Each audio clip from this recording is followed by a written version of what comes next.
And now, halfway between Baltimore, Maryland and Washington, D.C., from that exciting land of Laurel, it's snack time! My mother has a mother named Vivian Deadwiley, who we all refer to as Grandma, stuffed into the back bedrooms of 1600 Okolona Street. Well, Grandma begat Sue, Lauren, and Jane. And Aunt Jane is what we call crazy people. Yes, she wanted to take me on to Jerry Springer. Can you blame her? Everyone has a dream. And Aunt Jane, or Aunt Jane as some of you might say, Aunt Jane's dream is nothing more and nothing less than going on Jerry Springer and bringing me and Kate and my brother and having a big family shocking revelations orgy. Aunt Jane has been up to some crazy shenanigans this last Christmas. Oh, yes. Have you ever heard of a loan shark? Oh, yes, you've heard of them. And half of you probably owed money to them yourselves. Oh, look in the mirror, people. Pay off your debts. Well, my mother is a loan shark professionally. Yes, Susan Crummett. Susan Lynn Crummett, Sunday school teacher extraordinaire, was a loan shark. Because when Aunt Jane needed to borrow money, who did she go to? She went to my mom, Sue Crummett. And did she pay her back? No. But yet, 4 years later, after my mom swore, my mom, Susan, she swore I will never loan her money again. Well, she did. Oh, yes, she did. She went back on her word, and she loaned Aunt Jane money. And it was Christmas time. It had been months, and yet again, Aunt Jane had not paid off the debt. Oh, and you do not want to owe money to my mom, Sue Crummett. That is scary. The prospect of that is scarier than any horror film, than any Blair Witch Project. Do not owe Sue Crummett a penny because she watches every single one. But Aunt Jane did owe Sue Crummett a penny. Oh, I feel for you, Aunt Jane. I know you're irresponsible. I know you like to flirt. I know you're a little out there, Aunt Jane, but oh, just the idea of walking in your shoes, the idea of owing my mother money, it scares me. So it's Christmas time, and Aunt Jane actually has the gall to show up at 1600 Okolona Street, my mother and father's home, without the money.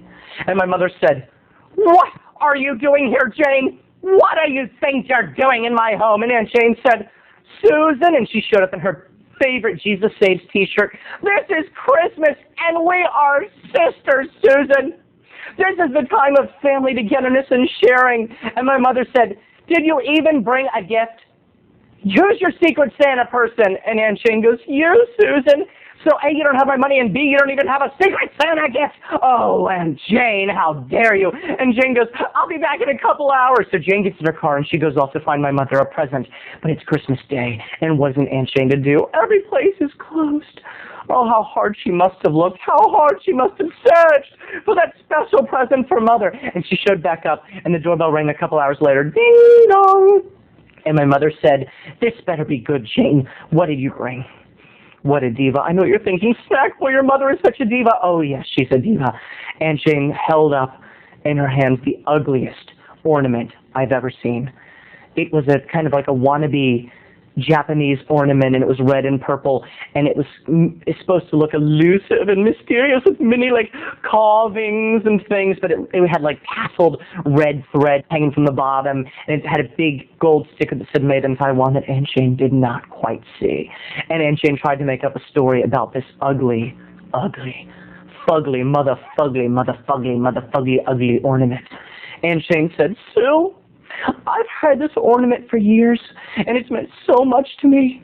It was made in Japan and found by a fisher woman who made the ornament after she had her last daughter, and it was very expensive, and somehow the ornament made its way from Japan to America, and I have it, and it's been my most prized possession, Susan, a very prized." And my mother said, "Bullshit, woman! Don't come to my house with this ugly ornament. Think you can look at the Made in Taiwan sticker, Jane? Did you think I wouldn't see it? Oh, you come to me with this tacky gift." And Mother threw it against the wall. "Do you think I'm going to put that on my tree? It does not match my early colonial American Christmas tree plan, Jane. Did you really think that this bulb would fit in? Oh, you haven't had it for years. You just found it. Where did you find it, Jane? Did you get it at a dollar store or a thrift store?" And Aunt Jane said, "Oh, Susan, you are always so judgmental. You don't understand me." And Mother, out of the kindness of her heart, let Aunt Jane stay and wash and clean the dishes.